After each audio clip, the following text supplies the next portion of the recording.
Parang nangangayayat ka ata. Nakakakain ka ba ng maayos? Kain naman po. Maraming masasarap na putahe na ang natikman ko sa Europa.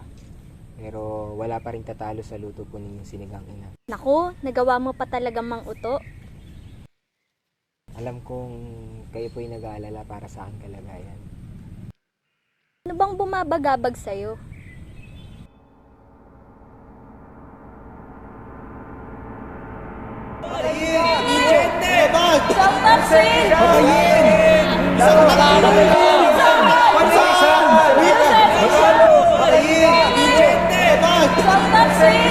Kamatayan.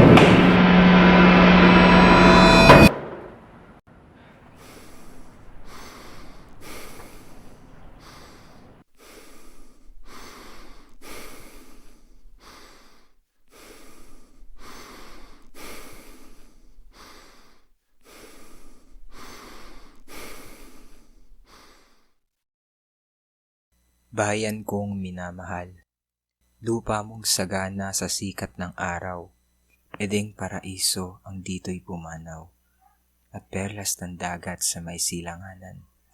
Ang nakikilabang dumog sa digmaan, inihahandog din ang kanilang buhay. Kahit kahirapay hindi gunam-gunam, sa kasawian man o pagtatagumpay, maging bipitayat, mabangis na sakit, o pakikilabang suong ay panganib, titiising lahat kung siyang nais ng tahan at bayang aking iniibig.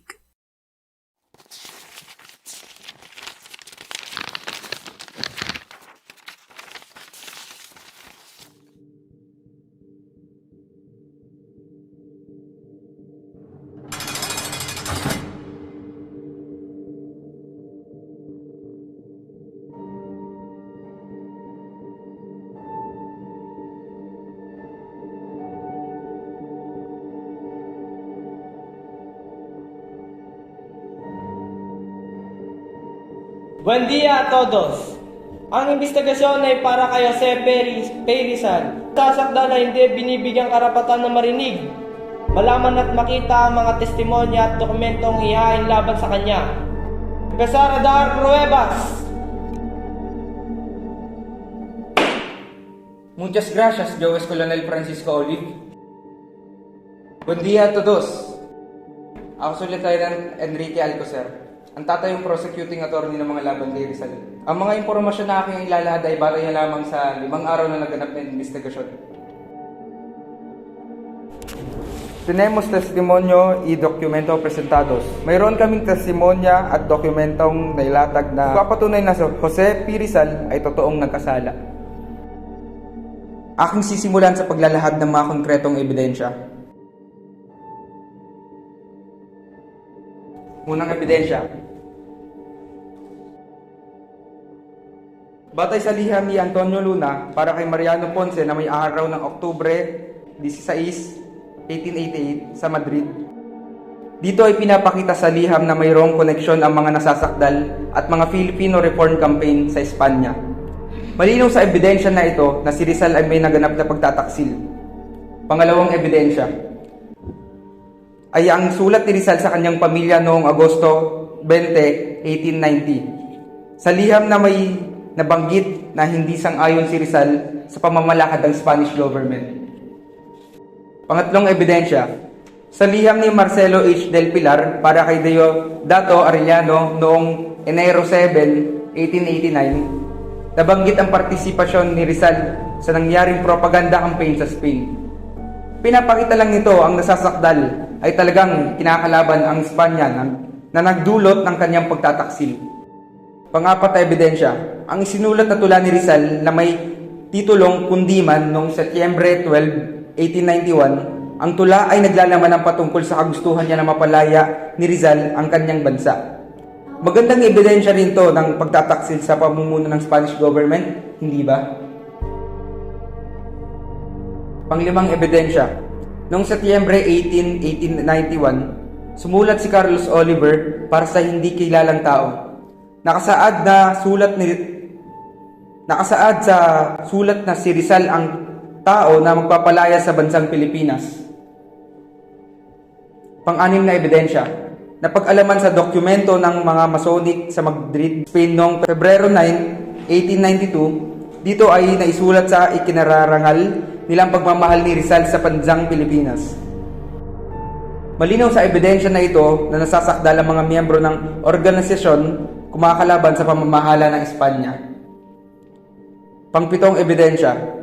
Dito sa liham ay makikita natin ang pirma ng nagangalang Di Masalang para kay Tenlus noong Mayo 24, 1892. Isinasaad na mayroong paghahanda na ginanap upang maitakas ang mga sinumang papatawan ng kamatayan sa ilalim ng pamumuno ng Espanya.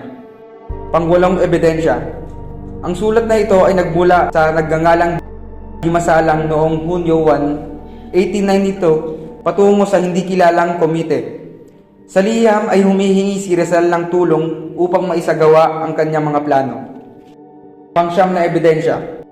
Ito naman ay ang liham ni Ildefonso Laurel para kay Rizal noong Setyembre 3, 1892. Inilahad dito na ang mga Indio ay tinitingala ni Rizal bilang isang mataas na tao na magliligtas sa kanilang pamumuno ng Espanya.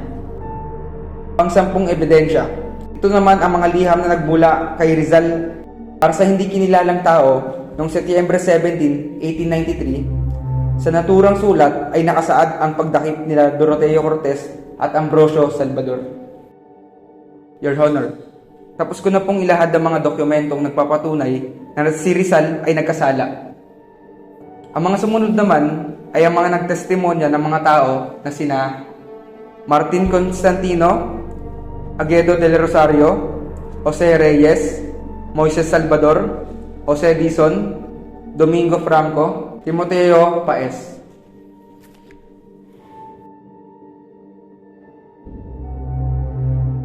Dito na natapos ang paunang investigasyon.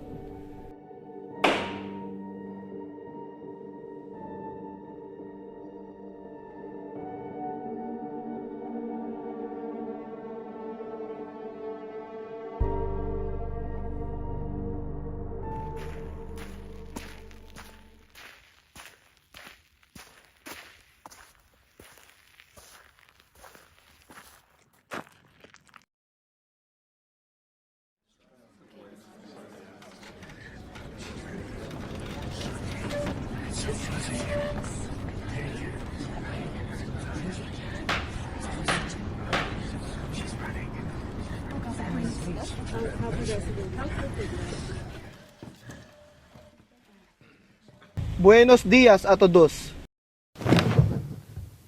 Comencemos la prueba. Ikaw, Jose Rizal, ay naparatangan ng mga sumusunod na sala. Una, ang pagiging isang rebelyon. Pangalawa, sedisyon, kilos o gawain na nanghihikayat ng mga rebelyon. At pangatlo, ang pagiging isa sa mga iligal na samahan. Ngayon lamang po. Binibigyan ng karapatan ang nasasakdal na magbigay ng hinaing at ipagtanggol ang sarili.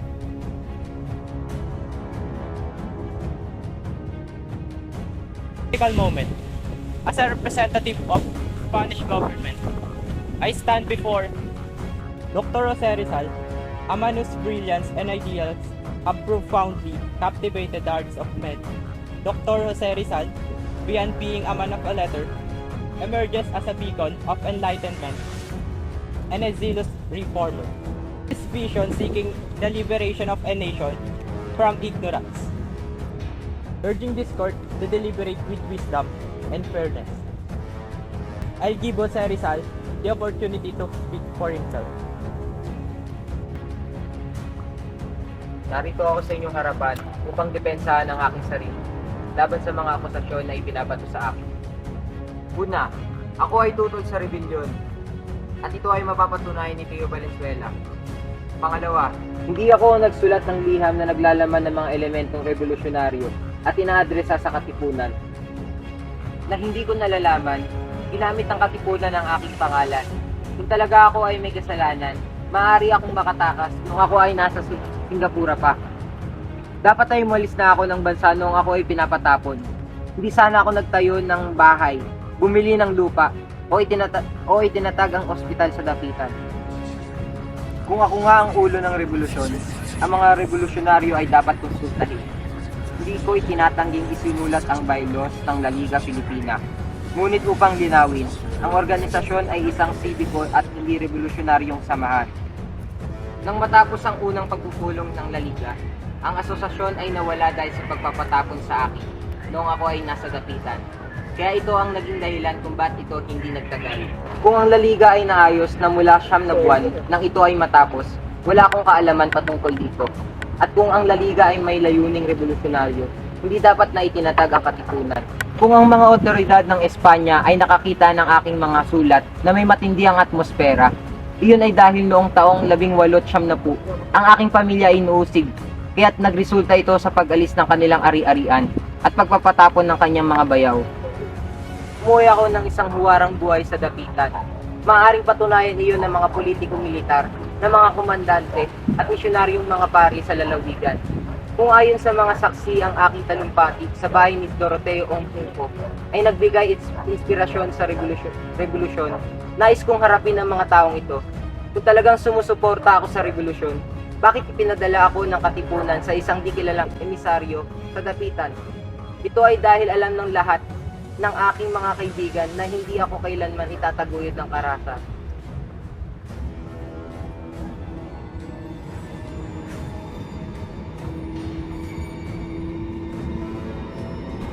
Ang nasasakdan ay napagdesisyonan na guilty sa mga salang rebelyon, sedisyon at pakikiisa sa ilegal na samahan na lumalaban sa pamumuno ng Espanya.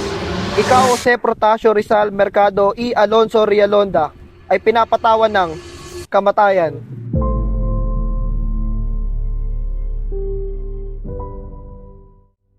Buong kasiyahang inihain ko, kahiman aba na ang buhay kong ito.